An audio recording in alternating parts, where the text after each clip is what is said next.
everyone, and welcome to Vidhi's 11th annual day function.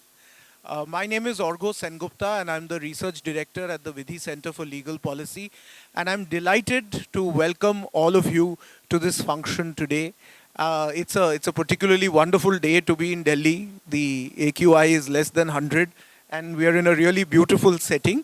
And so it's when Delhi gets it right, as I was saying, it gets it very right. And today is one of these days when it has got it right. So thank you very much, ladies and gentlemen, for coming here today.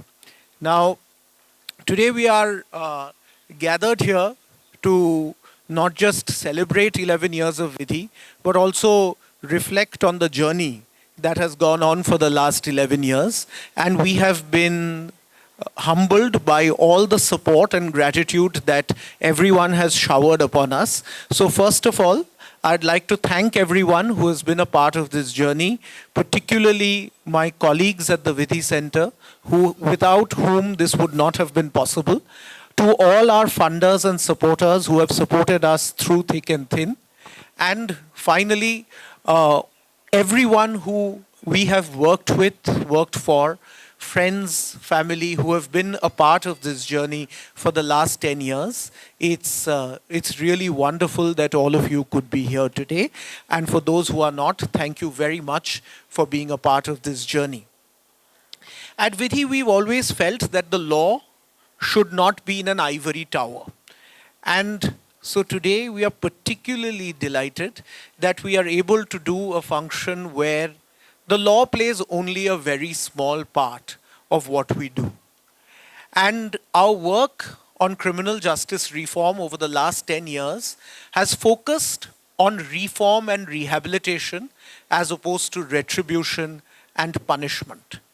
And so we are delighted that today we will first have a performance by a group called Naya Savera. Naya Savera is a group of 4 former inmates of Udaipur Central Jail.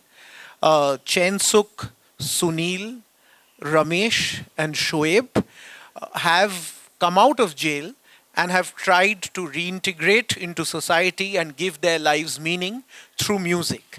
They have been a part of a band called Out of the Box, which was in Udaipur Jail, which had more than 40 inmates participating.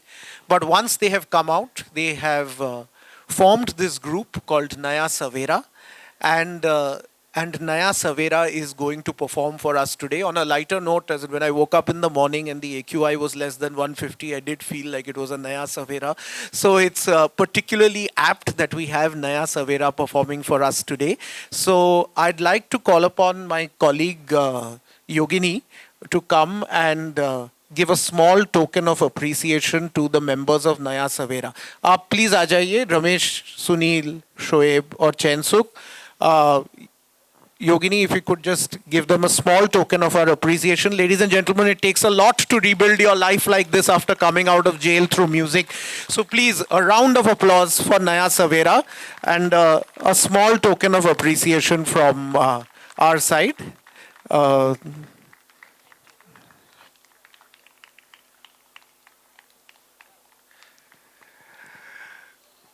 Okay, great. Now it's time for us to hear Naya Savera.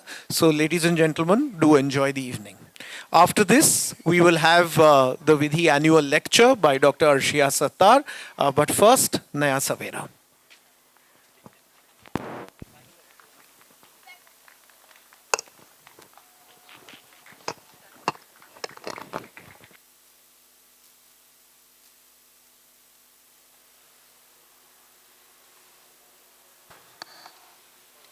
Hello.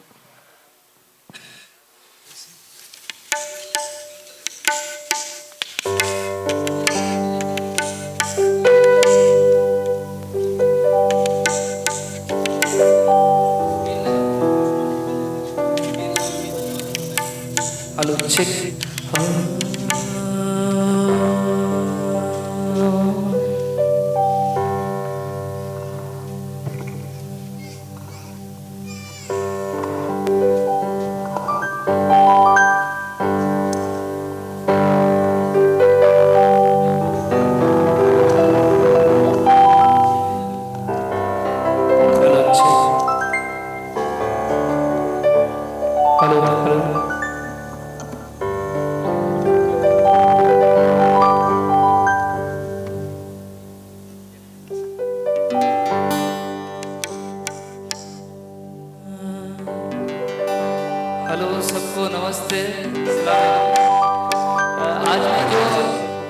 गाना गा रहा हूँ, sorry भजन गा रहा हूँ, तो मत कर माया को अहंकार।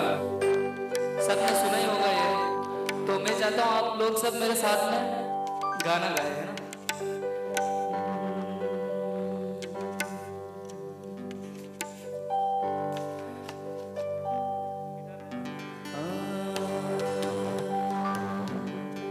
मत कर माया को अहंकार, मत कर काया को अभिमान, काया घर से काछी।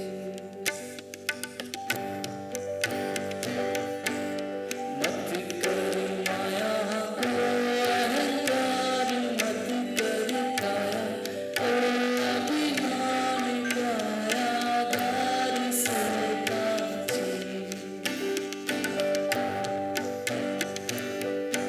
ओ काया घर से काछी रे, जैसे ओस राम मोती, जो का पवन का लग जाए, जब का पवन का लग जाए, काया धूल हो जासी, काया तेरी धूल हो जासी। मत कर माया को अहंकार, मत कर काया को अभिमान, काया कार से काछी, काया तेरी कार से काछी।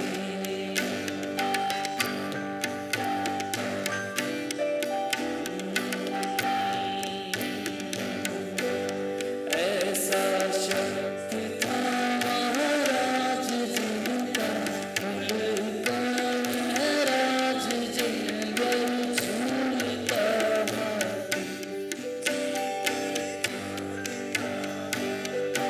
ओ जिनगर झूलता हाथी, वो उनकर दिया ना पाती, जो का पवन का लग जाए, जब का पवन का लग जाए, काया धूल हो जासी, काया तेरी धूल हो जासी। मत कर माया को अहंकार, मत कर काया को अभिमान, काया कार से काछी, काया तेरी कार से काछी। झूठा माही थारो बाप झूठा, सकल परिवार झूठी कूटता छाती, झूठी कूटता छाती। ओ झूठी कूटता छाती रे, जैसे ओस राम मोती, जो का पवन का लग जाए, जब का पवन का लग जाए, काया कार से काछी, काया तेरी कार से काछी। फूलियाँ भवानी हो नाथ, गुरुजी सर पे धरिया हाथ, जिनसे मुक्ति मिल जासी, जिनसे मुक्ति मिल जासी। ओ जिनसे मुक्ति मिल जासी रे, जैसे ओस राम मोती, जो का पवन का लग जाए, जब का पवन का लग जाए, काया कार से काछी, काया तेरी कार से काछी, काया तेरी कार से काछी, काया तेरी कार से काछी। Thank you.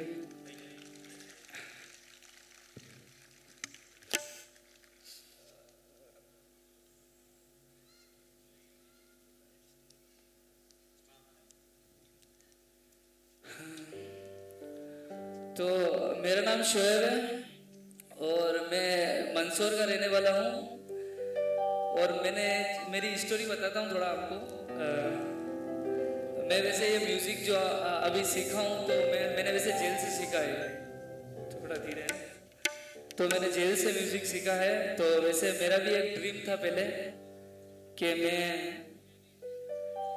जेल देखूं एक बार।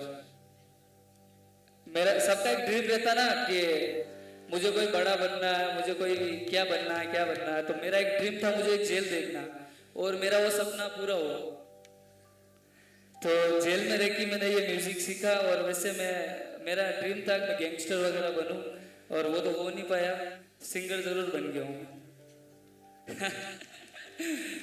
तो एक छोटे से केस में फंस गया था मैं। तो लगभग 3 साल मैंने जेल काटी जेल के अंदर। तो 1 साल मैंने ऐसी वक्त बिताया, वो वक्त बहुत बुरा गया मेरा जेल के अंदर। और 1 साल मैंने सीखने में काफी फोकस करा। फिर 1 साल में एक्स्ट्रा रहा जेल के अंदर। जेल के अंदर 1 महीना भी कोई रहता नहीं है, और मैं 1 साल एक्स्ट्रा रहा था। मुझे अच्छा लग रहा था जेल में रहूं और म्यूजिक सीखूं बस। तो फिर बाहर निकलने के बाद शिक्षांतर करके एक एनजीओ है, तो उनसे मैं जुड़ा, और उन लोगों ने मेरा इतना सपोर्ट दिया कि मैं अभी भोपाल भी करके आया हूँ शो, अभी मुंबई भी करके आया हूँ, और मैं लगातार अभी मेरा कंटिन्यू शो चल ही रहे। और काफ़ी लोग ने मुझे प्यार दिया है, और योगिनी जी है, उन्होंने भी यहाँ आने का मौका दिया। बहुत बड़ी बात है मेरे लिए। ये दिल्ली में मेरा दूसरा शो है।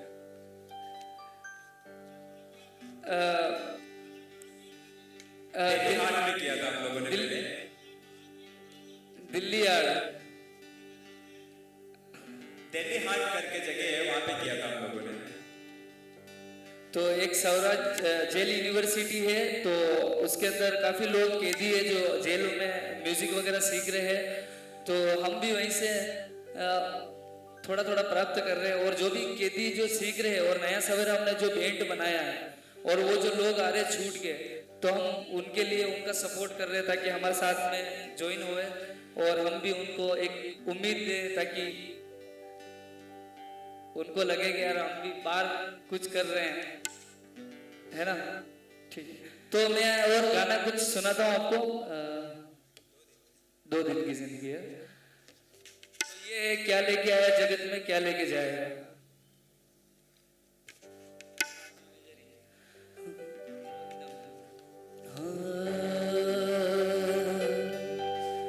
इसका आता है बाग बाग बिन पाया नहीं जाता। इसका आता है बाग बाग बिन पाया नहीं जाता। कर्म बिना नसीब तोड़ फल खाया नहीं जाता। कर्म बिना नसीब तोड़ फल खाया नहीं जाता। कहे सतनाम जगिए, कहे सतनाम जगिए, झूठा जमेला, झूठा जमेला। 2 दिन की जिंदगी है, 2 दिन का मेला। क्या लेके आए जगत में, क्या लेके जाएगा, क्या लेके जाएगा। 2 दिन की जिंदगी है, 2 दिन का मेला। 2 दिन की जिंदगी है, 2 दिन का मेला। इसका आता है बाग बाग बिन पाया नहीं जाता, पाया नहीं जाता। इसका आता है बाग बाग बिन पाया नहीं जाता। कर्म बिन नसीब तोड़ फल खाया नहीं जाता।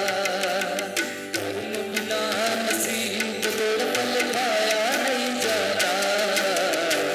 कहे सतनाम जगिए, कहे सतनाम जगिए, झूठा जमेला, झूठा जमेला। 2 दिन की जिंदगी है, 2 दिन का मेला। 2 दिन की जिंदगी है, 2 दिन का मेला।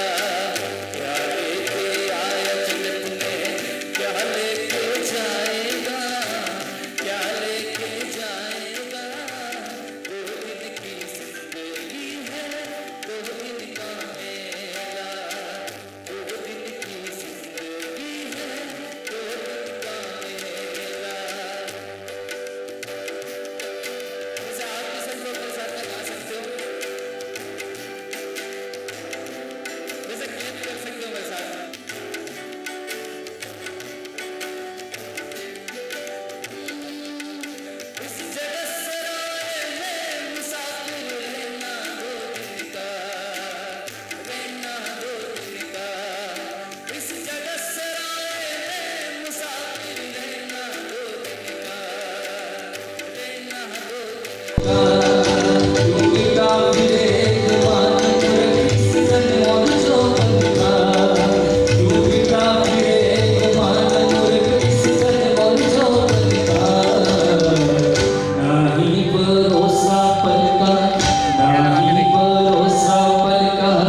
सुनील है और मैं प्रतापगढ़ राजस्थान से हूँ। मेरी भी कुछ कहानी ऐसी है कि मैं जब छोटा था तभी मम्मी पापा ऑफ हो गए थे, तो घर से भाग गया था मैं कि फैमिली में कोई था नहीं संभालने वाला, तो घर से निकल गया था। उस बीच में मैं ट्रेनों बसों में ऐसे निकलता रहता था, जाता रहता था इधर से इधर।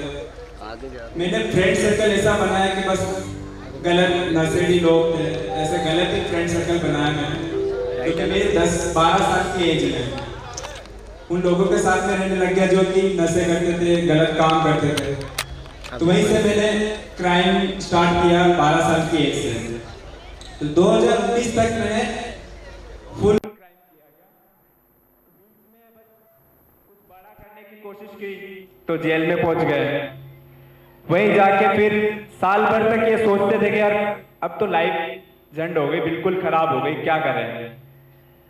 तो वो सोचते सोचते एक साल निकाल दिया हम लोगों ने कि यार परेशान हो गए। फैमिली वाले भी, मेरी 2 सिस्टर भी है, छोटी है एक और बड़ी है, तो ज़्यादा मुझे उनसे डिप्रेशन में आ गया मैं कि यार मेरी फैमिली भी है, मेरे पीछे मेरी फैमिली है, मम्मी पापा तो नहीं है मगर मेरी सिस्टर तो है, तो मैं क्या करूं ऐसा जो मैं उनको फेस कर सकूं और बाहर जाके मैं मेरे गांव में रह सकूं।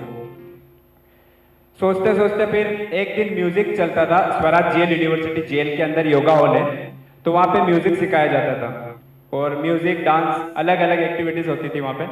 तो एक दिन मैं ऐसे ही चला गया घूमते घूमते योगा हॉल और जाके देखा कि यार तबला बज रहा है, म्यूजिक हो रहा है, हारमोनियम बज रहा है, तो वो गिटार और सब गाने गा रहे हैं। तो मैंने जाके बैठ गया और मैंने बोला यार मुझे भी म्यूजिक सीखना है। तो बोले क्यों नहीं, आओ आप और सीखो यहाँ पे। तो एक जेल काटने का जरिया मिल गया वो कि म्यूजिक एक ऐसी चीज है कि बस कोई भी टेंशन हो बंदे को तो म्यूजिक से रिलैक्स मिलता है कि यार नहीं यहाँ बैठे रहो, म्यूजिक सुनते रहो, ताकि लोग जो आसपास के लोग होते हैं जेल के अंदर की आपको सोचने तक का टाइम नहीं देते हैं वो कि यार अच्छा कोई सोच रहा है, अच्छा सोच रहा है कि नहीं मुझे बाहर निकल के ये करना ही नहीं है, तो दूसरा आके आपके कान भर देगा कि भाई यही करना है हमें बाहर जाके। तो वैसा है माहौल जेल का। तो वहीं से हम लोगों ने स्टार्ट किया। मैंने 2-3 साल म्यूजिक सीखा जेल के अंदर और आउट ऑफ द बॉक्स जो बैंड है हमारा जेल बैंड है, तो हम लोग बाहर जाते थे, जेल से बाहर जाते थे परफॉर्म करने के लिए और वापस अंदर आते थे। तो मुझे वो अच्छा लगा कि यार मेरे गुरु जी है परमेश्वर व्यास जी, तो वो बोलते कि यार तुम्हें क्या करना है, क्या चाहिए तुम्हें जो तुम काम करते हो। मैंने कहा नाम चाहिए, नाम। तो बोले कि ये ऐसा भी नाम क्या चाहिए कि जो लोग तुम्हें बुरी नजर से देखे, कोई नाम करो तो अच्छा करो। तो वहीं से मैंने सोचा कि नहीं मैं म्यूजिक चॉइस किया, मैंने म्यूजिक में सीखना लगा मैं और फिर जेल से बाहर आने लगा। तो वो गांव में भी वीडियोस वगैरह और ऐसे देखते हैं तो वो बोलते करे यार ये बंदा कैसे सुधर गया। तो कहीं ना कहीं मेरे गांव में भी ऐसे लड़के थे जो मेरी वजह से सुधरे आज और अच्छा सोचते मेरे लिए भी कि नहीं यार ये बंदा भी हमसे ज्यादा ये करता था और आज इस लाइन में है। तो मैं यही चाहूंगा कि जो स्वराज जेल यूनिवर्सिटी जो हमें सपोर्ट करता है, हर बंदा ये चाहता है कि उनको उनका हुनर मिले, जेल के अंदर जो बंद है उनको ये मौका मिले तो शायद कुछ कर पाएंगे लाइफ में अपनी। तो हम लोगों ने वहीं से सीखा कि अगर हमें एक मौका देता है कोई भी तो वो हो जाएगा। और वहीं से हम लोगों ने नया सवेरा बाहर आके नया सवेरा ज्वाइन किया और नया सवेरा बैंड परफॉर्म कर रहे हैं। So thank you. So guys, तो मैं चाहता हूँ अगर कोई डांस करना चाहता तो प्लीज आ जाए। कोई है रेडी डांस के लिए?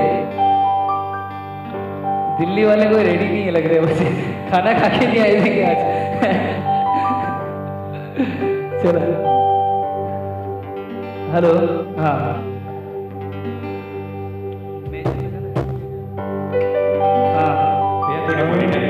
हेलो शेख शेख,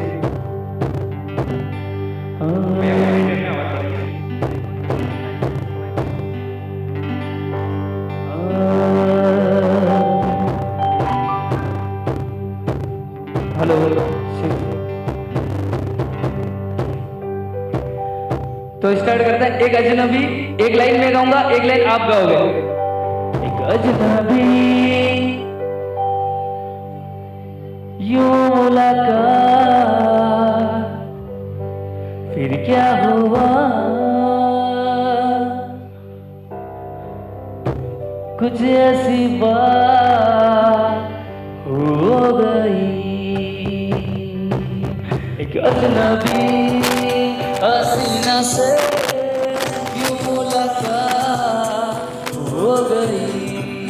फिर क्या हुआ ये ना पूछो, मुझे ऐसी बात हो गई। एक अजनबी हसीना से यूं मुलाकात हो गई। फिर क्या हुआ ये ना पूछो, कुछ ऐसी बात हो गई। हसीनों ने बुलाया, गले से भी लगाया, बहुत ही समझाया, यही ना समझा। हसीनों ने बुलाया, गले से भी लगाया, बहुत ही समझाया, यही ना समझा। बहुत बोला है बेचारा, न जाने किस पे आएगा।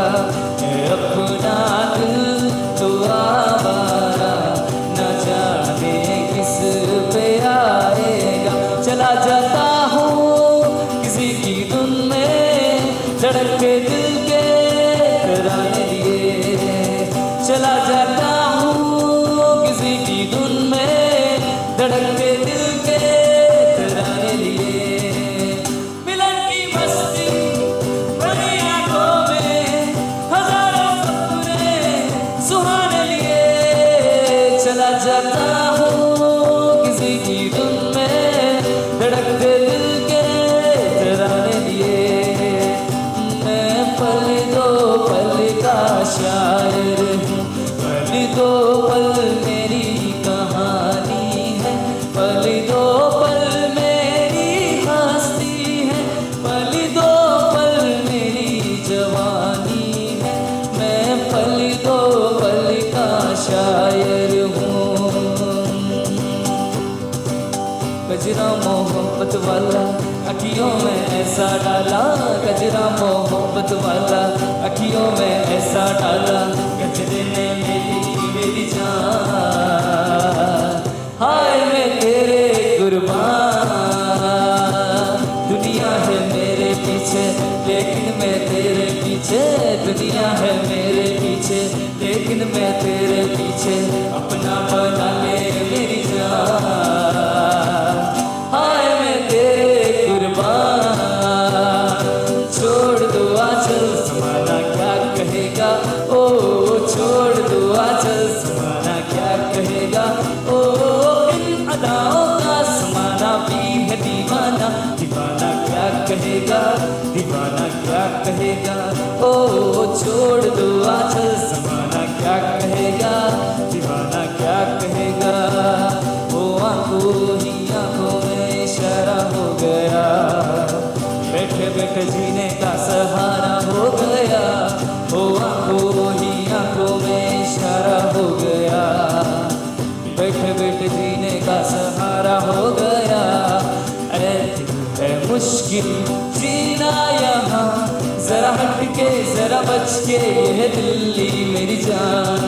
ऐ दिल है मुश्किल जीना यहाँ, जरा हट के जरा बच के यह दिल्ली मेरी जान। हाल कैसा है जनाब का, क्या ख्याल है आपका। तुम तो चले गए हो यूं ही फिसल गए। हाल कैसा है जनाब का।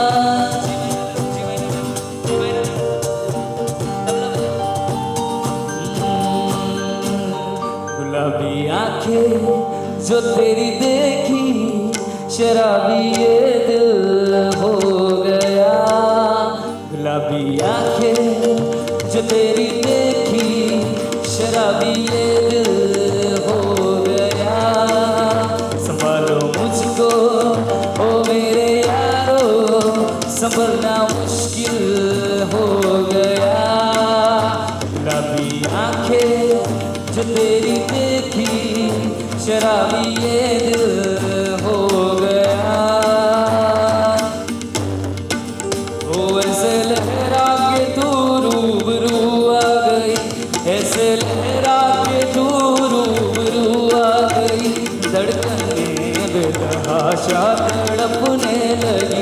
धड़कने बेतहाशा तड़पने लगी, तीर ऐसा लगा दर्द ऐसा जगा, तीर ऐसा जगा दर्द ऐसा जगा, छोटे चुकाई मजा आ गया मेरे रश के कमर तूने पहली नजर, मेरे रश के कमर तूने पहली नजर, जब नजर से मिलाई मजा आ गया, सोचता हूँ कि वो कितने मासूम थे, सोचता हूँ कि वो कितने मासूम थे, क्या से क्या हो गए देखते देखते, सोचता हूँ कि वो कितने मासूम थे, सोचता हूँ कि वो कितने मासूम थे, क्या से क्या हो गए देखते देखते, ओ अपना हिसाब देख के तुम जाने जहाँ शर्मा गए, अभी तो ये पहली मंजिल है, तुम तो अभी से घबरा गए, मेरा क्या होगा सोचो तो जरा, हाय ऐसे न आहें भरा कीजिए, ओ मेरे दिल के चैन आए, मेरे दिल को दुआ कीजिए, मेरे महबूब कयामत होगी, आज रुसवा तेरी गलियों में मोहब्बत होगी, मेरी नजरें तो गिला करती हैं, तेरे दिल को भी सनम मुझसे शिकायत होगी, मेरे महबूब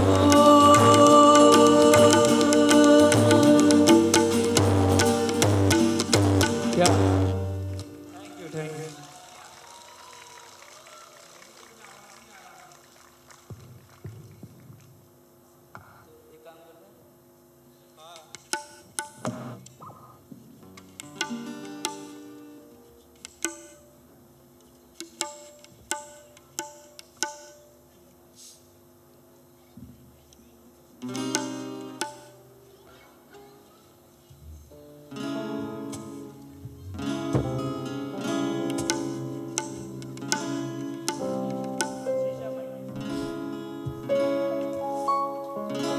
तो ये गाना है, काफी लोगों ने सुना हुआ है, तेरी दीवानी। मुझे नहीं लगता है, मतलब आपके अंदर एनर्जी नहीं है। दिल्ली में मैंने सुना है कि इतने सारे आर्टिस्ट है, इतने सारे लोग हैं, सबकी एनर्जी रहती है, बाकी यहाँ तो कुछ एनर्जी नहीं लग रही, बिल्कुल लो ऐसा। चलो इस गाने में एनर्जी का फील करते हैं ना। प्रीत की लत मोह ऐसी लागी के हो गई मैं मतवारी,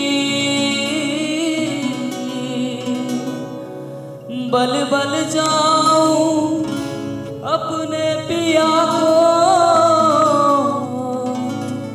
ऐ मैं जाऊं वारी वारी, मोह सुध बुध ना रही तन मन की, हो ये तो जाने दुनिया सारी, बेबस लाचार फिरूं मैं, हारी मैं दिल हारी मैं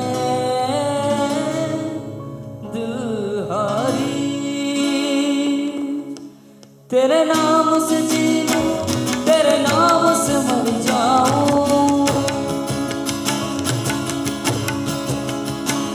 तेरे नाम से जी लूं, तेरे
दमादम मस्त कलंदर।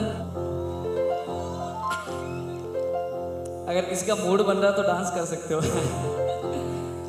वो दीदी ने काफी अच्छा डांस करा, मुझे बहुत अच्छा लगा।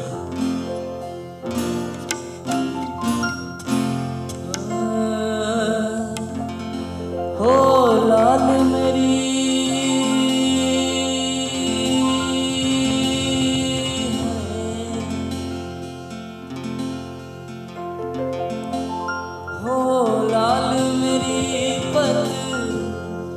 रखियो बला झूले लाल सिंधड़ी दा सेवण दा शगी शाबाश कलंदर टमाटर कलिंदा मेरा नंबर टमाटर मस्त कलंदर शगी शाबाश कलंदर। हो लाल मेरी पत रखियो बला झूले लाल लाल मेरी पत रखियो बला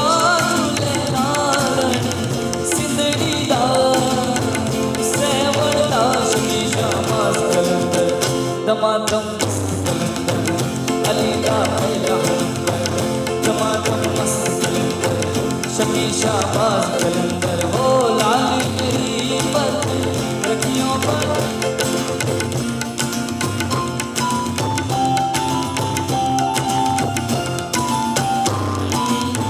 चार चराग तेरे बल हमेशा चार चराग तेरे बल हमेशा बजवा में बाल बजवा में बाल अहियो बला झूले लाल सिंधड़ी दा सेवण दा शगी शाबाश कलंदर दमादम टमाटम मस्त कलंदर शगी शाबाश कलंदर। हो लाल मेरी है लाल मेरी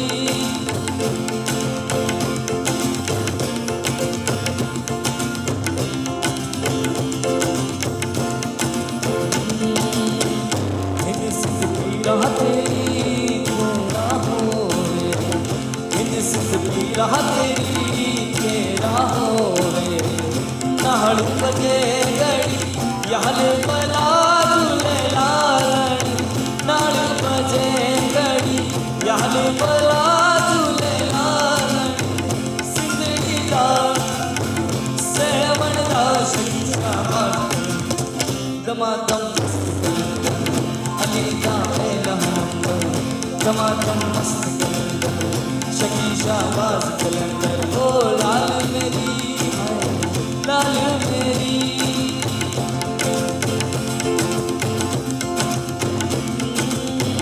लाल मेरी पत रखियो बला झूले लाल लाल मेरी पत रखियो बला झूले लाल सिंधड़ी दा सेवण दा शगी शाबाश कलंदर दमादम टमाटम मस्त कलंदर अलीदा मेरा नंबर टमाटम मस्त कलंदर शगी शाबाश कलंदर।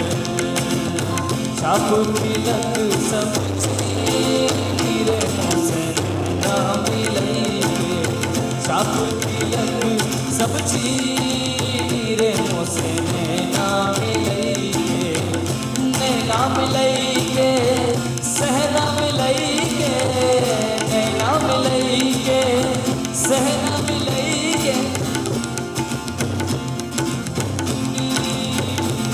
सहना मिलई के छाप तिलक सब चीरे सहना मिलई के छाप तिलक सब चीरे सहना मिलई के।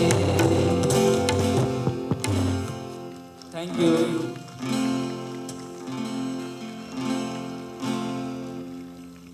Thank you very much. Please give another round of applause for Naya Savera. It takes a lot to rebuild your lives coming out of prison, and आपको बहुत बहुत शुभकामनाएं and all the very best. Many more performances in Delhi, and please also give it up for our sign language interpreters, Prachi and Sara. Been doing a wonderful job. Thank you very much, guys, for doing this.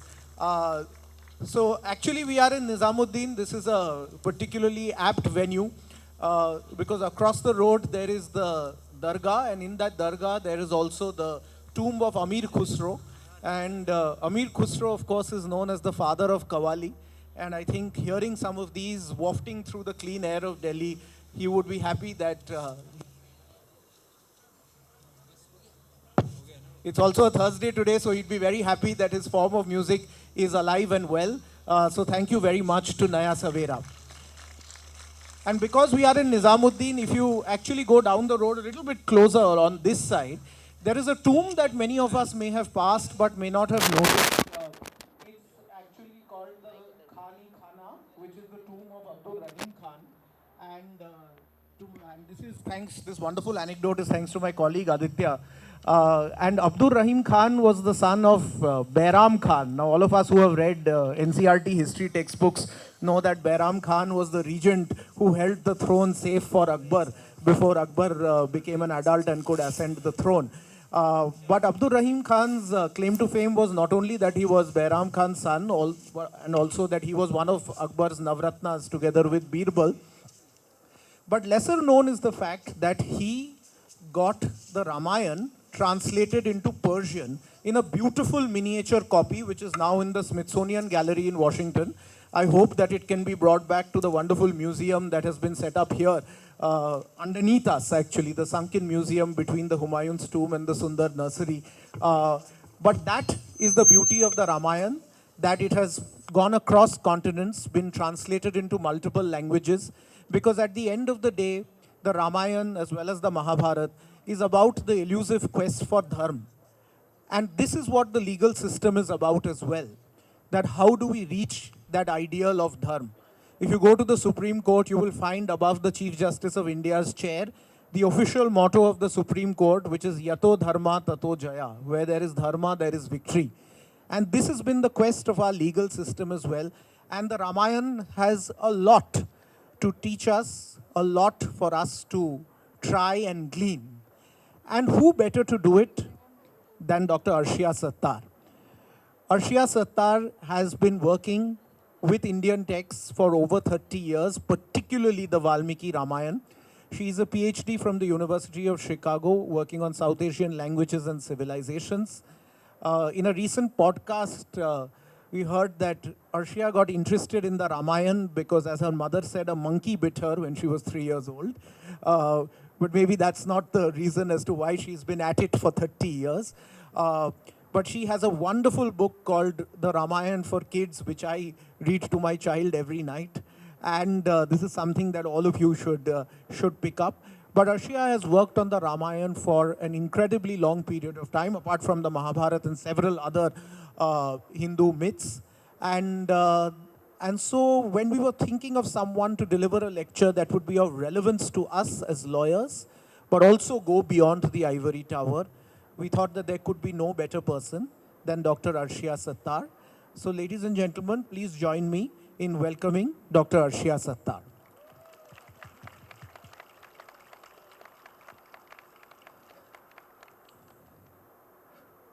Could I request my colleague to give a small token of appreciation on our behalf to Arshia?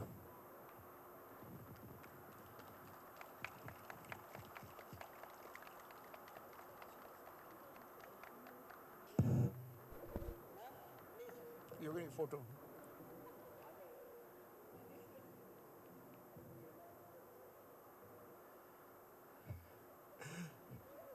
Thank you very much.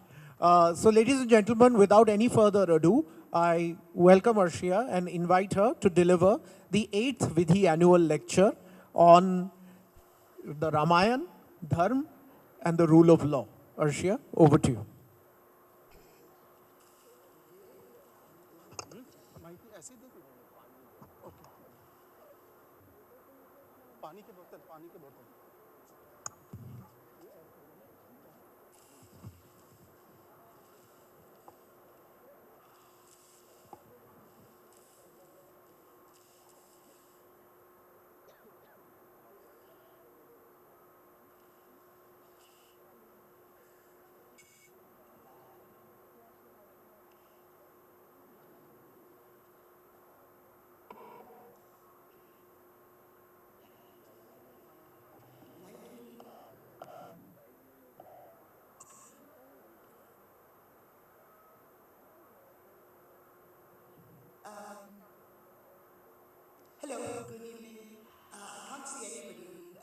bit strange.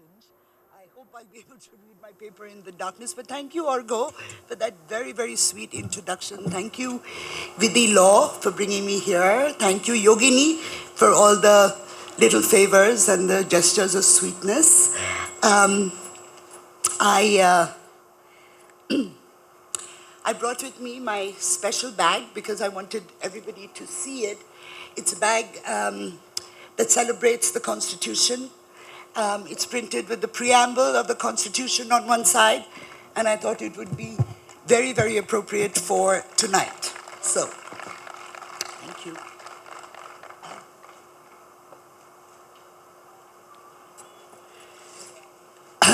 Excuse me.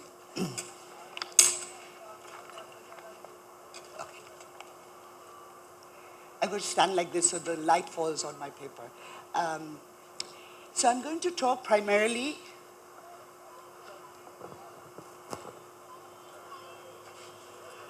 about Dharma in the Valmiki Ramayana and how we might think about what we find in that ancient text for our contemporary times. Sorry, Orgo, I'm not going to talk about the rule of law because for people like myself, it remains a rhetorical phrase that we throw around in impassioned arguments. But I would be delighted if that idea were to come back into our conversations after this talk. I have to warn you, it's a long talk, but it's full of stories, so I have no doubt that you will be entertained. Dharma encompasses many noble ideals: the right, the good, the true, duty, obligation, what we ought to do, how we should decide what to do when we are faced with choices, and so on, among many other things. But most importantly for this evening's conversation, thanks. But most importantly for this evening's conversation, we shall consider whether or not the idea of dharma includes the idea of justice, which surely is the foundational principle of modern secular legal systems. What we must remember is that dharma is not absolute. It is contextual or situational, if you prefer. Dharma depends on who you are. That means it depends very significantly on caste and gender. But it also depends on who you are as an individual.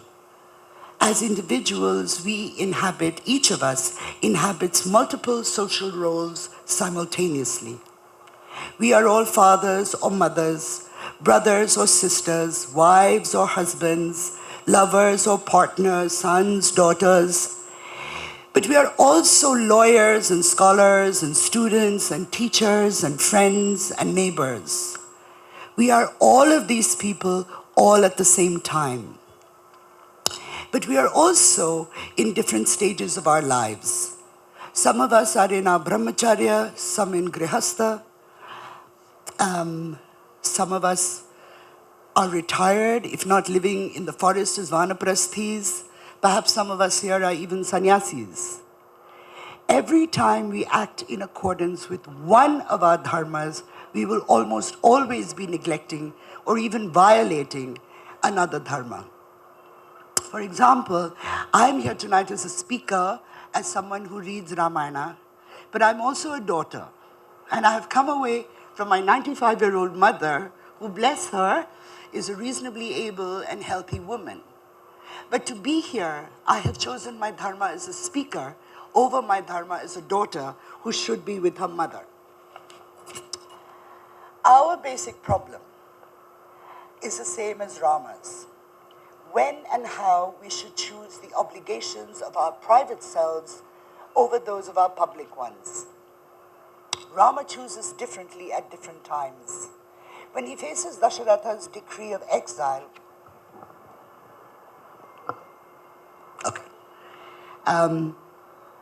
when he faces Dasharatha's decree of exile, Rama chooses as a son,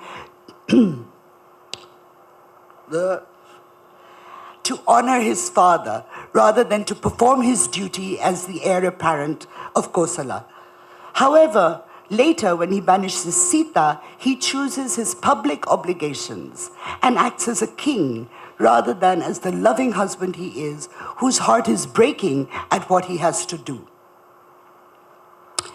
There's another thing I'd like us to keep in mind this evening. Theories of action in Buddhism, Jainism, and Hinduism have two primary operators, karma and dharma. Karma is retributive and deterministic. What we can do is predicated on what we have already done.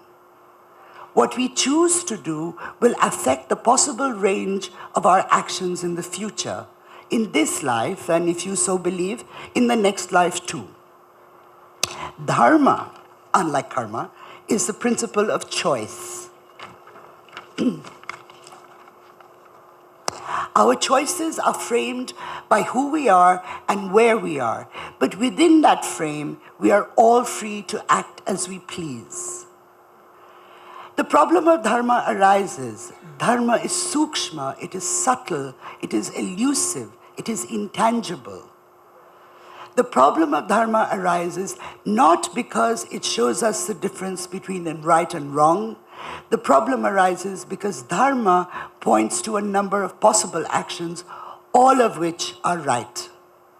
We are left to choose between what is right for one aspect of ourselves and what is also right, but is right for another aspect of ourselves. The Mahabharata, as we know, has endless debates and conversations and stories about dharma. But what happens in the Mahabharata is that people talk endlessly about dharma and then go off and do exactly as they please, never stopping to think if it was right or wrong. They are more interested in whether it is the efficacious thing, believing that the end will justify the means. Even Honorable Yudhishthira, Dharmaraja himself, lies. He is persuaded in the moment that it is more important for Drona to be killed than it is for truth to be upheld. And so he announces, Ashwatthama, the elephant, is dead. And of course that Drona puts down his weapons and he's killed by Drishtadumna.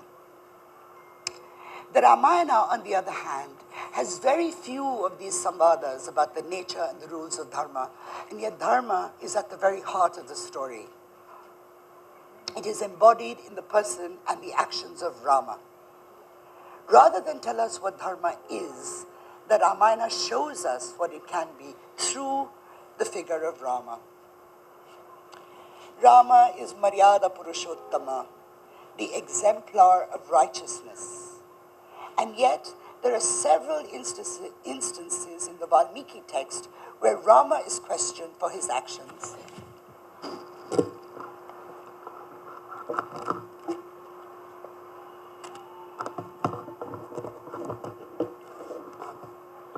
Chalega. Thanks. Okay. Excuse me. And yet, there are several instances in the Valmiki text where Rama is questioned for his actions or challenged for the principles that he adheres to. The early challenges to Rama come from those who are closest to him, from his brother Lakshmana, his mother Kaushalya, and his wife Sita. Rama hears the news of exile in Kaikeyi's private chambers. He promises that he will obey his father's wishes, and he goes to break this news to his family, who are joyously preparing for his coronation. Kaushalya is distraught when she hears what has happened, and as she laments her fate and Rama's, she asks him why he has chosen to honor his father's wishes and not hers. She, of course, wants him to stay back in Ayodhya. Why is the dharma of obedience to a father higher than that of obedience to a mother? Sita too does not mince her words when Rama tells her that he plans to leave her in the palace while he is away for 14 years. She tells him that she is the daughter of Janaka and she has been very well taught what her dharma is. It is not to stay at home in comfort while her husband endures the privations of exile in the forest. But the more crucial challenge to Rama's idea of Dharma itself comes from Lakshmana, who says that it is not right in this case to honor the wishes of a father who has grown senile. Since Rama has been declared heir to the throne and he is but a few hours away from his official coronation, it is his obligation, it is Rama's obligation to imprison the old king who is no longer fit to rule. I'm going to come back to Lakshmana's arguments with Rama. So let's look together at some of the other incidents where Rama is questioned in the Valmiki story. We all know how Rama killed Vali. He shot him in the back when Vali was fighting Sugriva. As Vali lays dying, he asked Rama what dharma allowed him to do this. What ethics as a warrior, as a Kshatriya, would permit this kind of stealthy attack? He says, I have never harmed your kingdom or your city, nor have I ever insulted you. Then why do you do me such grievous harm?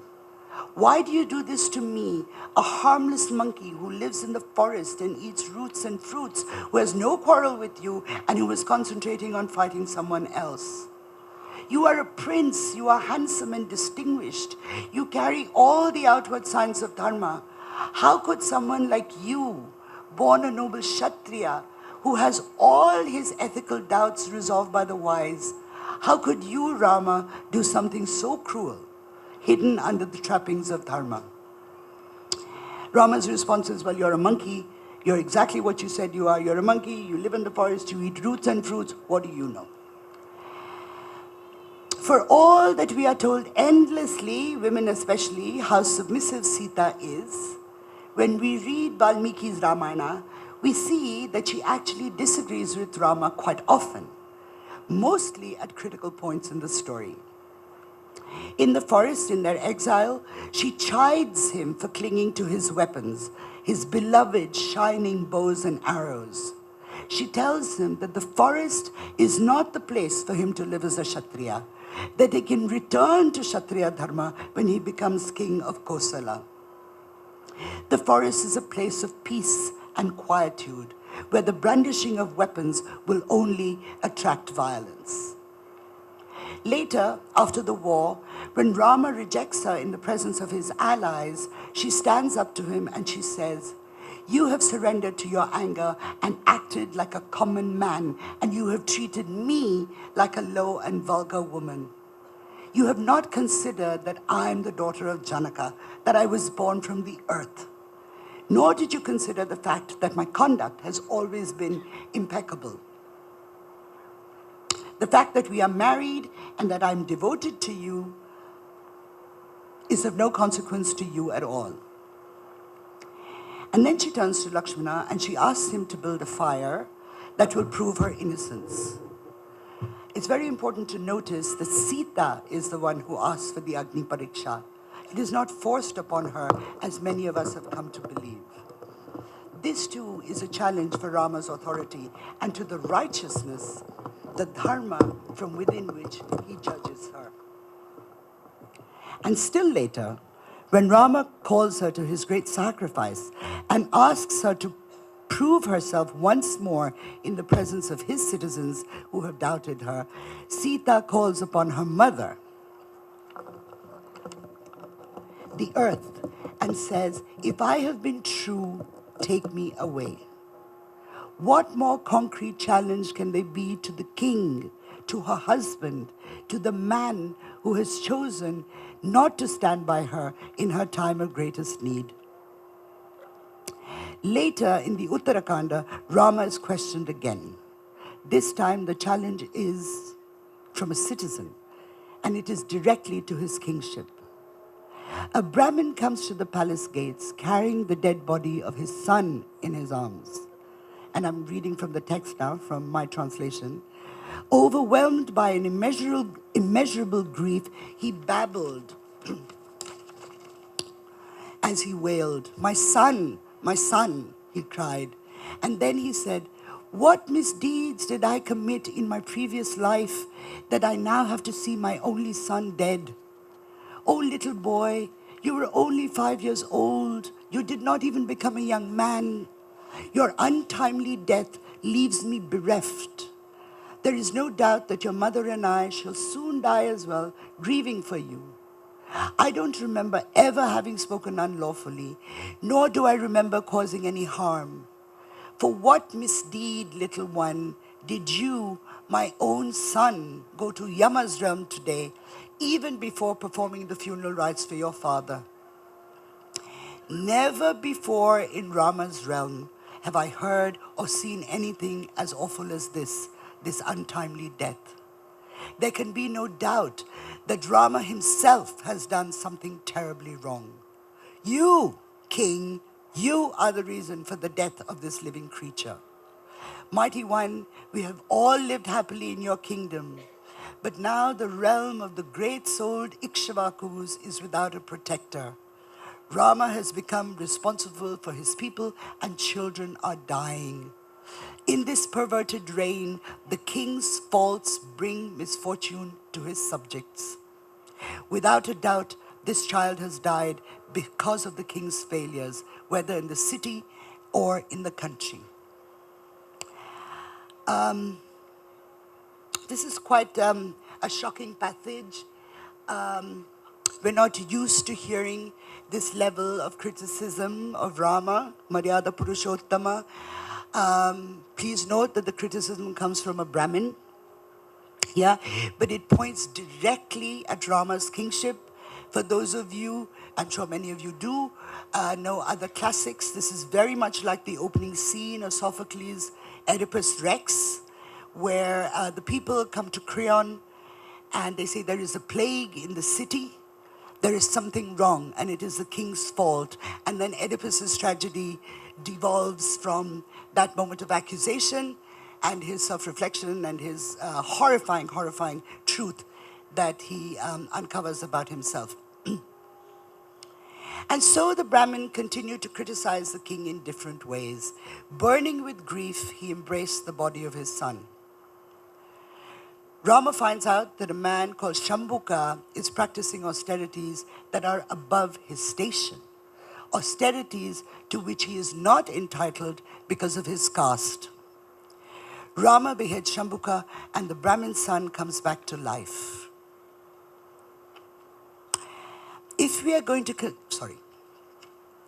I want to return now to Lakshmana and the Dharma that he believes should be upheld, or rather, the principle that he believes should be the foundational principle of Dharma, the principle that undergirds, as it were, Dharma. I'm going to read from my book. It's called Maryada, Searching for Dharma in the Ramayana, which of course doesn't mean that Dharma does not exist in the Ramayana. Of course it does. But many people are looking for it, and many people are finding different ways, different answers to the question of what is Dharma. As are we tonight, in fact.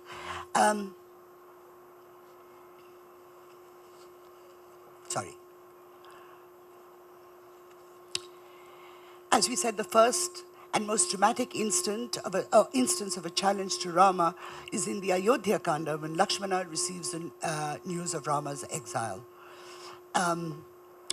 Lakshmana says, how can someone who treads the path of Dharma reject a son without reason? That too, a son who is so godlike, so upright, and so restrained.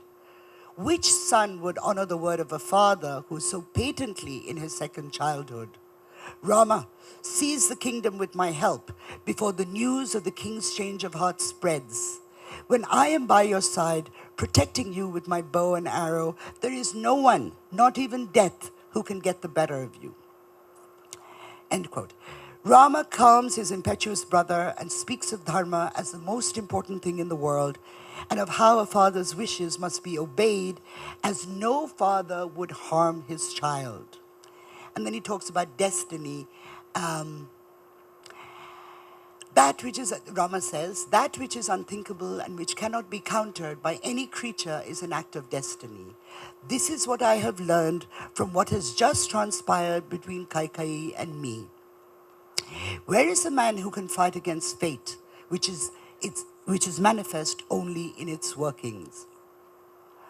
Lakshmana's response is surprising and sets up a conversation about dharma that the brothers will continue through the entire story. So Lakshmana argues against fate and he says, how can a man like you, Rama, who stands so strong and proud in the dharma of a Kshatriya, how can you sing praises of this thing called destiny? Fate is the refuge of the weak and the impotent.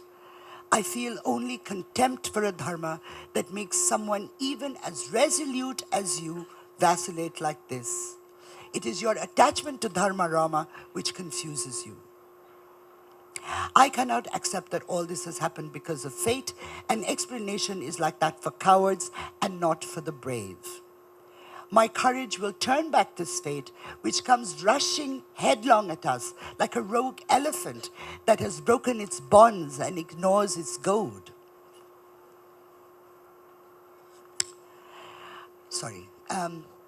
Lakshmana's argument against fate is simple enough. For him, a heroic Kshatriya cannot surrender to an unpleasant situation by saying that it was inevitable because of fate or destiny. Lakshmana objects to the determinism that fate implies, that in the face of fate, the individual has no choice. Unlike in the case of dharma, where a person can choose what path to take. Rama has already chided Lakshmana for wanting to overturn their father's decree and take over the kingdom in Rama's name. But Lakshmana's argument against the dharma that Rama has chosen to acknowledge is more complicated. Lakshmana seems to be telling Rama that a dharma that supports injustice is no dharma at all. To Lakshmana, Dasharatha's coerced decree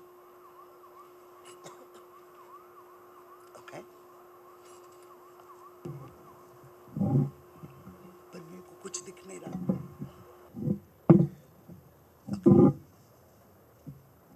नहीं मुझे ऐसे पकड़नी है किताब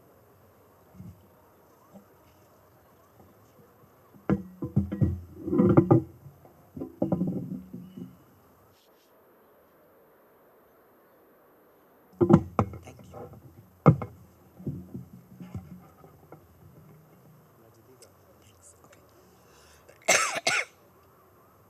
Sorry. But Lakshmana's argument against the dharma that Rama has chosen to acknowledge is more complicated. Lakshmana seems to be telling Rama that a dharma that supports injustice is no dharma at all. To Lakshmana, Dasharatha's coerced decree that rescinds Rama's succession to the throne is unjust for many reasons, not least of which because Rama is the eldest son and therefore should be king by primogeniture. For him, therefore, Rama should not be a dutiful son and unquestioningly obey his father if Rama's obedience perpetuates an injustice. If Rama believes in what is right, Lakshmana believes in what is just. Since dharma is multivalent and contains the idea of justice within it, especially in its public manifestation, both Rama and Lakshmana are correct in their understanding of dharma, what it springs from and what it upholds. The brothers will continue to debate their divergent interpretations of what should determine individual behavior through their time in the forest and even on the battlefield. Lakshmana's idea of dharma as rooted primarily in justice appears to revolve around the hope that justice will be accomplished by actions that can and should address what is wrong or unfair. Dharma as righteousness, as upheld by Rama, can be about intentions only. Dharma as righteousness can be about intentions only. Whereas the commitment to justice means that the individual is called upon to act. Righteousness is a quality or a virtue that can exist in a person or in an event. But the path of justice requires an intervention. Thus, Lakshmana can argue against capitulating to fate or destiny, which he sees as being fundamentally against action. Such submission is a passive resignation to let things be as they are, even if they are wrong. And I just want to read another short passage from this book.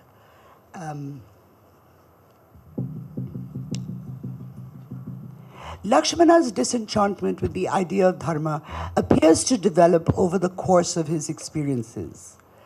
At its most compelling, Lakshmana's argument for a dharma which differs from that of his brother is that justice rather than righteousness should be the basis of what is good and what is correct action. That one might even choose a so-called dharma if it were to support justice. This is, of course, most clearly visible when Dasharatha announces that he would rather banish Rama than uphold his dharma as the king of Kosala.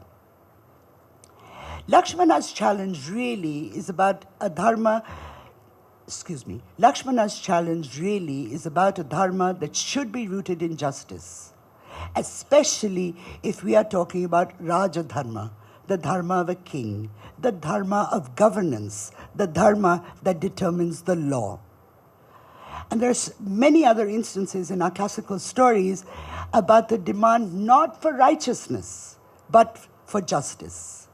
Perhaps the most famous one remains Draupadi's challenge in the Kuru court after she has been humiliated. She says to her elders and to the men of her family, "I, who have been seen by kings only when I chose a bridegroom, never before or after, I have now been brought into public. I, whom neither the sun nor the wind saw before, not even inside my own house, I am now seen in this assembly of the Kurus. I, whom the Pandavas protected from the touch of the wind, I am now permitted to be touched by this wicked man. The Kurus allow their daughter and their daughter-in-law, who is blameless, to be manhandled. I think time itself has become confused. What could be more shameful than the fact that I, a woman true and beautiful, should be made to enter this assembly hall? Where is the dharma of kings? Down the ages, we have heard that virtuous women are not brought into public. This ancient and eternal dharma has been destroyed in the midst of the Kauravas. How can I, wife of the Pandavas, sister Drishtadumna, friend of Krishna, be brought into public like this? Speak, Kauravas, I will abide with what you say." And Vidura is the only one who stands up for her and speaks on her behalf. He says, "Draupadi has asked a question and now she weeps as if she has no protectors. She's anatha. If you do not respond to it, members of the assembly, dharma will be injured. If a troubled man comes to an assembly and asks a question about dharma, the members must respond, giving up their personal stakes. You must respond to this according to what you think. A man who sits in the assembly and though he knows dharma does not respond to the question, that man obtains half the guilt that accrues if the answer is unsuitable.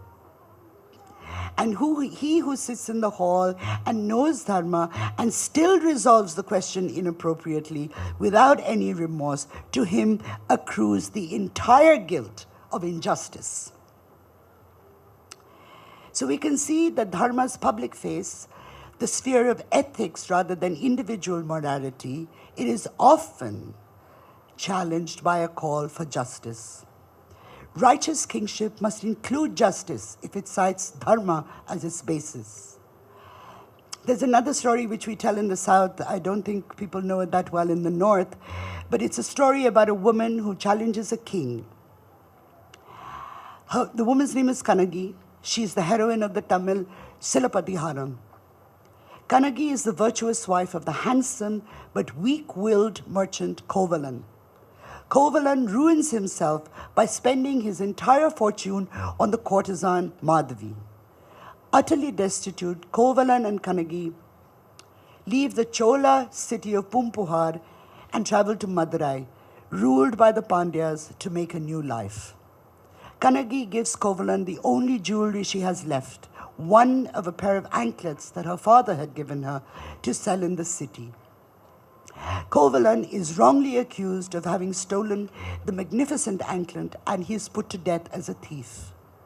Incensed at this miscarriage of justice, Kanagi comes to the king's court and proves that the anklet Kovalan sold was hers and had not been stolen from the queen. At the moment,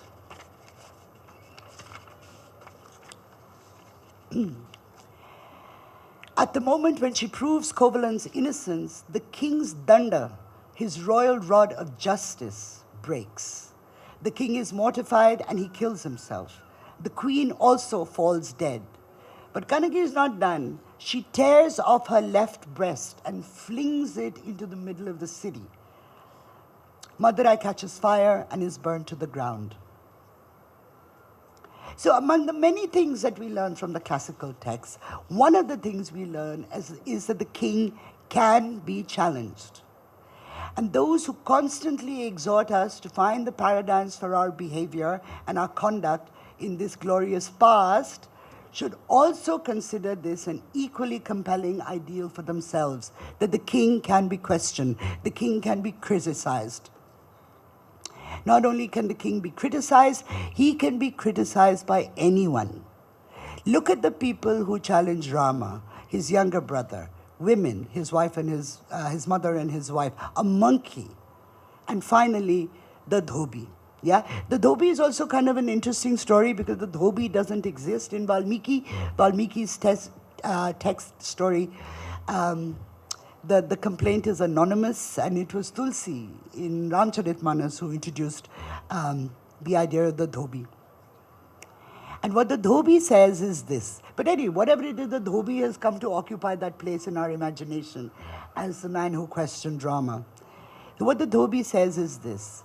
Rama might be able to take his wife back after she has lived in another man's house, but I can't do that.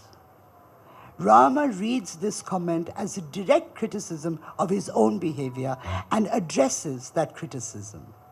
He then proceeds to do what will hurt him the most, to banish his beloved wife who is pregnant from the city.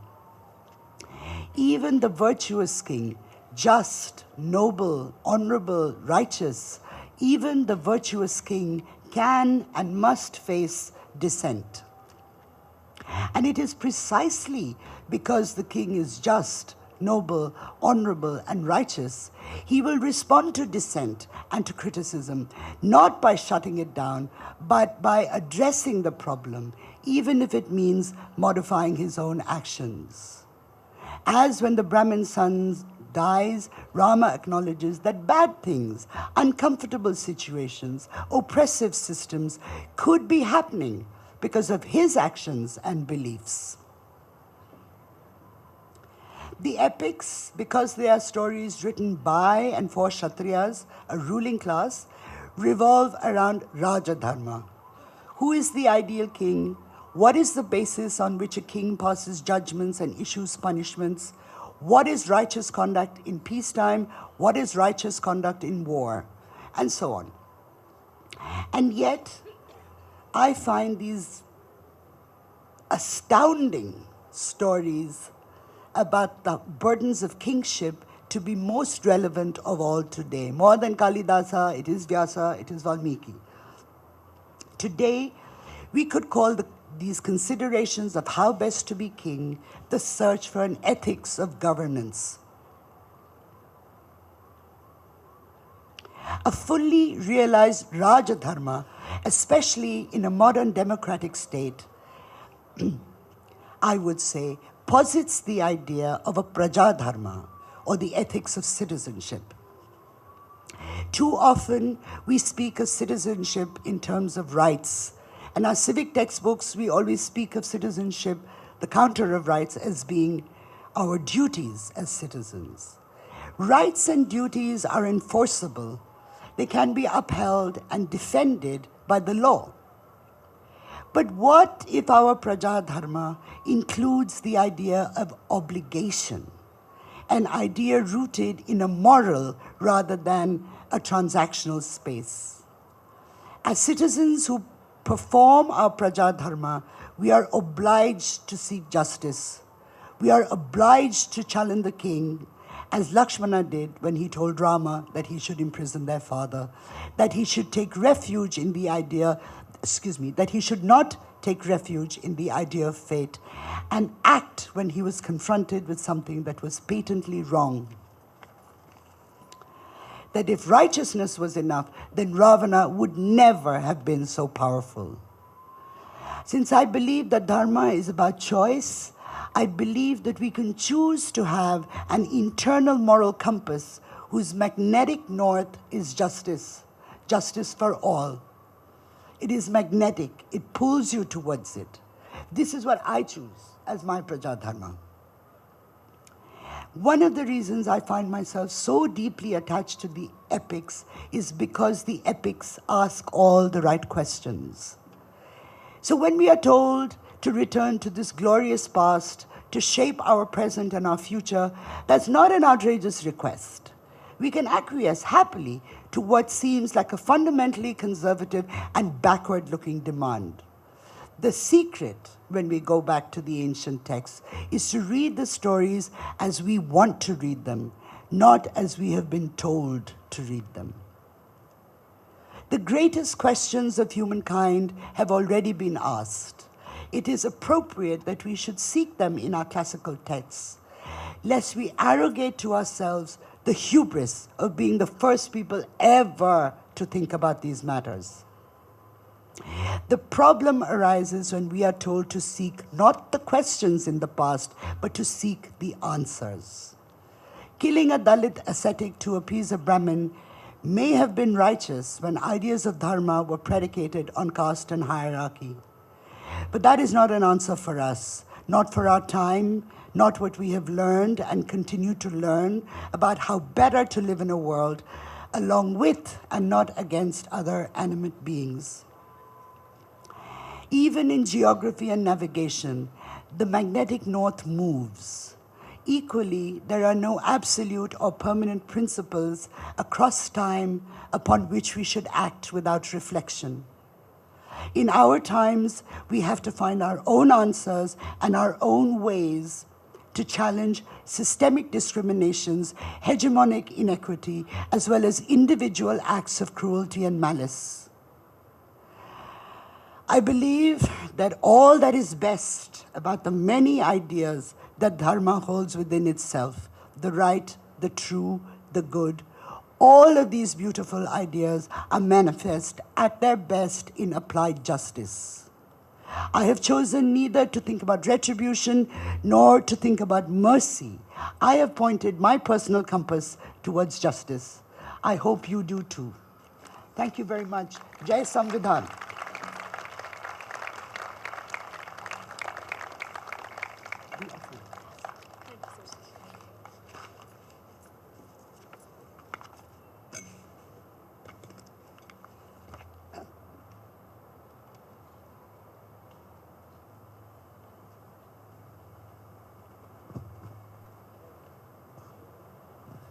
Thank you very much, Arshia. I think there's a lot to unpack there, both in terms of what the epics themselves say and, of course, what their relevance is today. I particularly liked the fact that what we should look for in the epics are the questions and not the answers. And I think that's a really meaningful way to read them. So Arshia has written a lot on the epics, and some of her books are available there. There's a little counter there. So if anyone does want to pick up a book, I particularly liked Maryada, the book that you read from. But there's one really good one about the Uttarakhand, which I actually didn't know much about. This is a part of the Ramayana that we don't read very much. But there is a book which I think is called Uttara, if I remember this right, which I also strongly recommend. So Arshia has agreed to take a few questions. I know it's a little bit cold, but there are some heaters around. So in case anyone is feeling a little bit cold, then please do go near the heaters.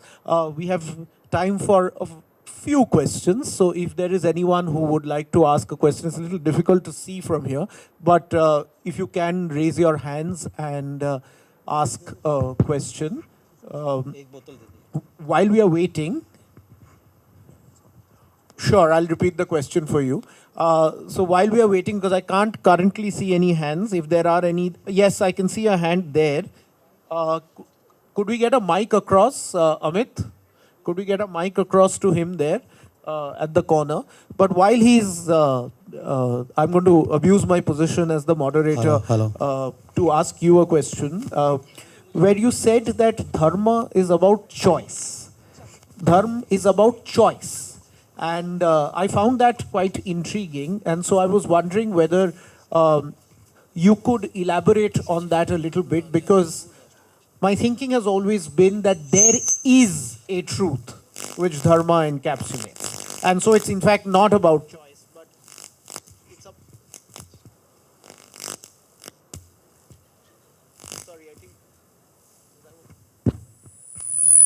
It's... Great. Dharma is about getting the...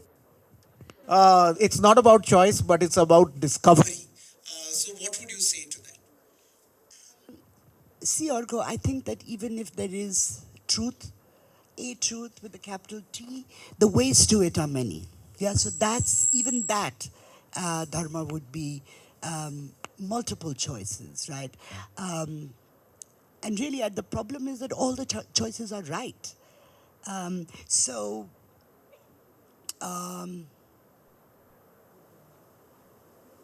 For example, justice, right? Suppose justice is the goal of the... Is it not working? It's working, but not very well. Yeah. So even if there is a single truth, a truth, the ways to it are multiple. You know, we say there are so many ways to God, but there are also many ways to the truth. Yeah, and that would entail the choices that Dharma places before you. Suppose we say the goal of Dharma is justice, like I'm suggesting tonight. There is no one way to be just. There are many ways to be just, and there are, you know, I think we get into trouble when we think of absolute principles and universal categorical imperatives like Kant. Like, this is the basis for what is right and good, no matter whether we live in 1500 BC and we are, you know, composing the Rig Veda, or we live in 2024 and, you know, we are sitting in Delhi and contemplating what is the best basis for the law. Yeah. So would you... Let's do both. So would you say, so one question for each mic. So would you say the killing of Karn in the Mahabharata, is that one way of getting to some larger dharma, or would you say that's an example of adharma? And the example that you gave of shooting Vali in the back.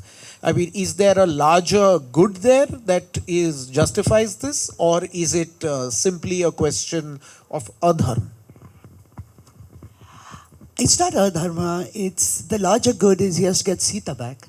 Right? Vali hasn't been the best guy either. He's pretty, you know, he's got some things in his past that perhaps are not the most righteous or the most just. And I think that is what Lakshmana fixates on. You know, that if there is an injustice, you have to act. If you believe that dharma is about righteousness, you can sit around and say, yeah, I'm righteous, or that person is very righteous, or this thing is very righteous. But if you believe that dharma is based in justice, then you have to act. Right? And that actually is one time when, I mean, of course, I don't think, it's a problematic episode. And much has been written and thought about precisely that moment. And A.K. Ramanujan, the great poet, translator, intellectual, when he used to teach us about the epics, he had this one thing that he would say. He said, an epic is like a crystal. It grows where there is a flaw. So because the Vali incident is problematic, because the Shambhuka incident is problematic, there's loads and loads and loads of like tika and commentaries about this, always trying to prove that Rama is righteous. But why is that necessary? Yeah, if Rama was looking for other things that constitute dharma, we would not be so obsessed with this one thing. That's right. And I think for us lawyers, as in we many times get judgments where we think right outcomes, wrong reasons. And I think there are quite a few parallels to what you're saying. Maybe it's to get to a kind of just outcome, but maybe the methods sometime are wrong. Yes, I think now we must have a mic across to you. Yeah, please. Thanks, Argo, for spotting my hand. And thanks, Arshia, for the wonderful lecture. My name is Sudipto. So I'm just wanted to get some clarification on the point when you said that from epics, we should try to understand the questions and not try to seek answers. So what I generally understand is that we have this urgency to arrive at answers and not spend time with questions. But I wanted to understand when you say this in the context of epics, what exactly was your intention for saying so? And if you could illustrate with any specific example from the world of epics itself. Thanks. Okay, first of all, I think that the epics are about what it means to be human, the human condition, the mistakes that we can make, the loves that we can have, the trials that we can experience, the challenges which are placed before us.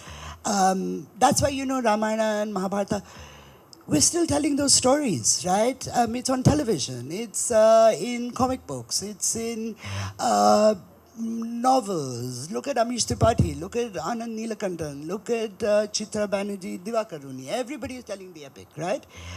One reason is because we haven't figured them out yet, right? But the other reason really is because they truly are asking the big question. What does it mean to be good? How do I establish myself as a good human being? What do I do when I'm confronted with evil? What do I do when I'm confronted with bad things, right?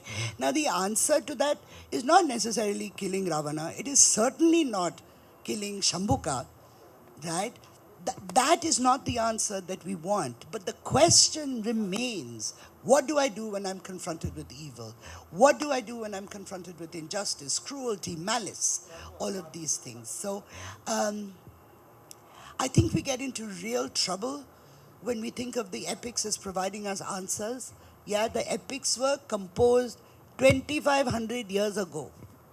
We do not live in the same way. We do not live in the same situation. We do not espouse the same values. Yeah? How can we find answers in texts that are created in a particular time and in a particular place that is not ours? I hope that's answered your question. I feel like I've actually repeated your question, but this is really what I think. Right. I saw one more question there. Yes, the lady with the hand up. If we can get a mic across there. Yes, it's just coming to you. Thank you so much. I'm Sri Parna, and I wanted to ask the question, is it the fundamental quest for good or the larger chaos that the epics represent is that it's fundamentally, they are amoral. If you find both the Mahabharata and the Ramayana end with utter destruction. So it is also a very amoral universe in terms of that's exactly what we get. There's no running away from it. And the other question, which is really, if dharma is dynamic, so is karma, because that's what the Vedic literature gives us. There are various types of karma.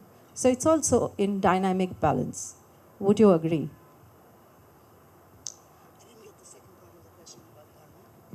Karma. I think it was about karma. Like if dharma is dynamic, so is karma. And so would you agree with that? Let me answer the first part first, because I'm a little more clear about that. I'm not sure I've understood the second part of your question. I think that we perceive the universe, which is not a person, I think we perceive the universe as amoral because ethics keep changing. So when we read Mahabharata, we say, oh my God, look at them all. They're so immoral. They don't understand Dharma. What are they doing? They'll kill anybody. But in their world, this was the right thing to do. That's why morality cannot be absolute. It cannot be something like, oh, you know, they used to do it at that time, so we have to do it now. So that, I think, is the... that's how I would answer your charge of the epics being amoral. They're not amoral, they're just differently moral from how we are. Other civilizations are differently moral from how we are. Other religions are differently moral from how we are. Yeah, morality is, as you say, it's a dynamic thing. It's changing. It's responsive, and thank God it's responsive, because otherwise we'd be stuck in, like, you know, seriously unpleasant, discriminatory situations, yeah? Whether as women or people who follow a certain religion or people who are born into a certain caste. Thank God all that is changing. Thank God there are now questions of the identity has become a political issue, because those questions are the ones that we need to answer in the 21st century.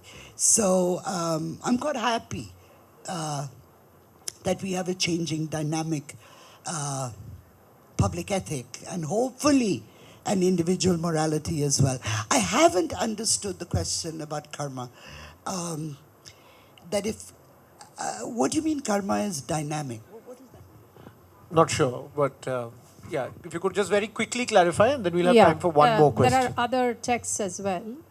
For example, the Vedic literature talks about different types of karma, like agami karma, prarabdha karma, right? So there are like 5-6 types of karma, which kind of balance. It's not like it's one, it's definite, what you inherit. And so epics may be talking about inherited karma, but there are other literatures which sort of put it in balance. The Vedic literature does, the Gita does. Let's be careful about Vedic literature, because karma is not mentioned hardly at all in the Vedas. I mean, that's kind of, somebody's actually counted and all. But of course, I take your point. There are many different kinds of literatures. I don't work with those. I work with the epics. The epics ask the questions that I believe should be asked. The epics ask the questions that I ask myself. And you know, with everything in Hinduism, if you could say X, you can say Y. Yeah, everything has multiple versions, multiple iterations, multiple justifications, and that is probably the most beautiful thing about Hinduism. Yeah, that there is not always only one answer. And so there are many kinds of karmas, of course. I mean, please choose the karma that suits you. I choose to think about karma in this way. I choose to understand the epics in this way. But that doesn't mean that you can't think differently, that I am right and that you are not, or that you are right and I am not. I think that's what Hinduism truly allows us to do, to think differently, to think for ourselves, and not to fight when our opinions, when we differ from each other. Yeah.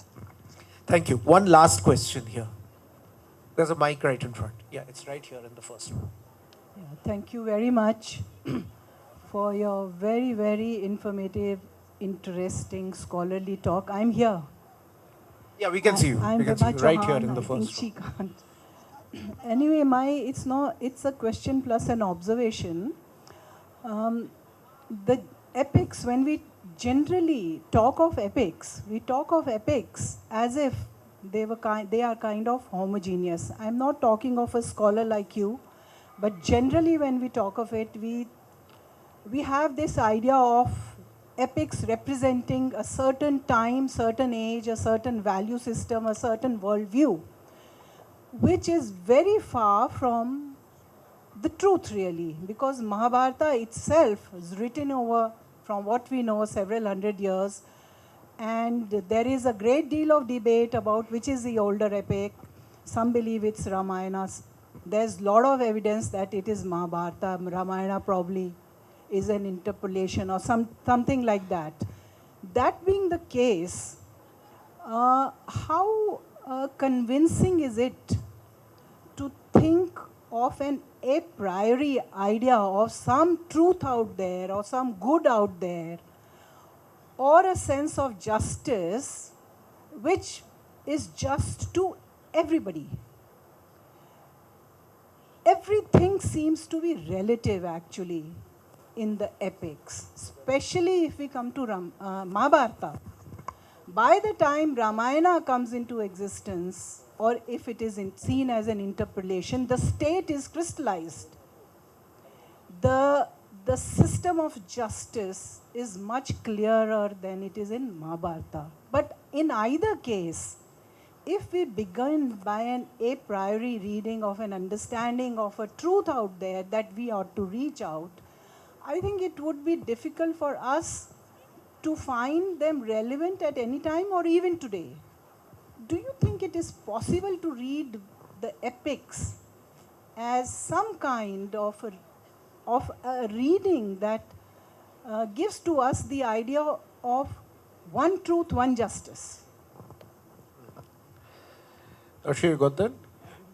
Yeah, no, so I think broadly the question is that is there an absolute truth that we can find in the epics, or is it all relative? I mean, broadly I'm paraphrasing this question.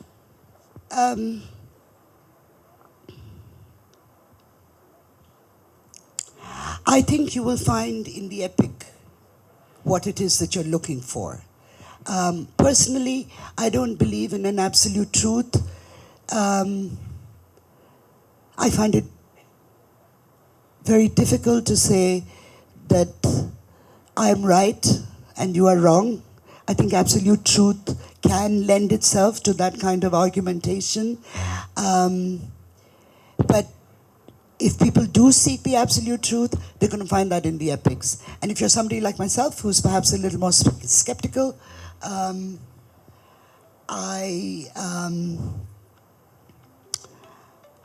I read the epics to show me multiple truths, multiple dharmas. That's the magnificence of the epics also. Yeah, that when you read the epics, when you read Mahabharata or you read Ramayana, what you're actually confronting in that reading is yourself. Yeah?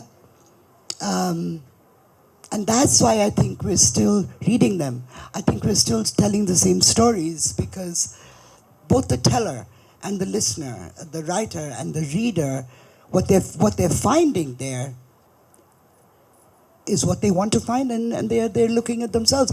And sometimes the self that you find when you read the epics is not a very pleasant self. So, and sometimes, you know, the self that you find there is very attractive. But the quest for absolute truth, whether in the epics or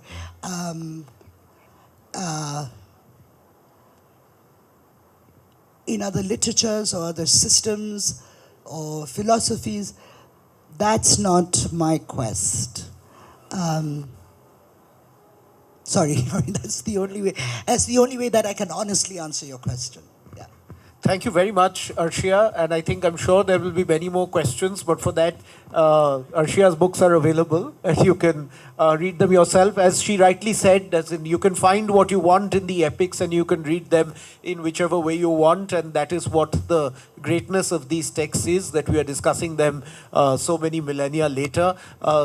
So thank you once again, Arshia, for this truly insightful talk. We need to understand our epics better, and as you said, we should go back to our glorious past. We shouldn't. It's not that we shouldn't, but we should ask the right questions. So thank you very much, ladies and gentlemen, for joining us for this 8th edition of the Vidhi annual lecture. This marks our founding day 11 years back. And so thank you very much to everyone who's been part of this journey for the last 11 years. And thank you particularly to Arshia. Thank you to everybody who's put this event together.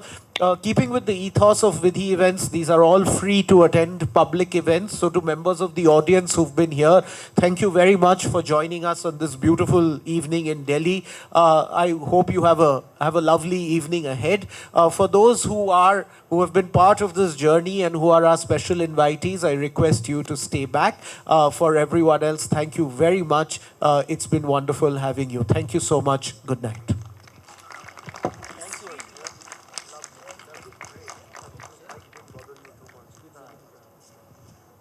बाद में ले लीजिए candid बाद में ले लीजिए